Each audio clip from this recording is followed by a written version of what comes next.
শীত এসেছে, এ সময় কি করলে গরু সুস্থ থাকবে, পারফেক্ট থাকবে? তো আজকের ভিডিওটি সম্পূর্ণ দেখলেই বুঝতে পারবেন।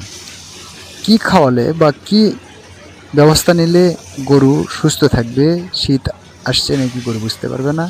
তো আজকের ভিডিওতে থাকবে এই নিয়ে বিস্তারিত আলোচনা। আপনারা ভিডিওটি সম্পূর্ণ দেখবেন, তাহলেই বুঝতে পারবেন। আরেকটি কথা, সেটা হচ্ছে ভিডিওটি দেখে যদি ভালো লাগে অবশ্যই লাইক কমেন্ট করতে ভুলবেন না। আর এই ধরনের পরামর্শমূলক ভিডিও দেখার জন্য অবশ্যই চ্যানেলটি সাবস্ক্রাইব করে রাখবেন।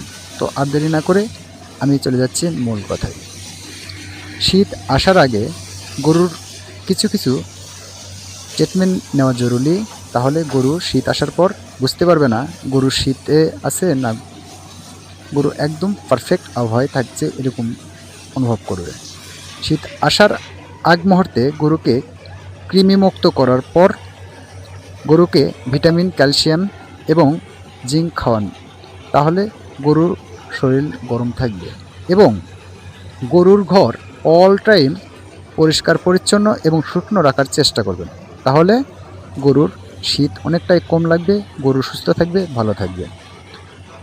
তো শীতের সময় অনেকেই একটি ভুল করেন, সেটা হচ্ছে গরুর গোসল করায় না।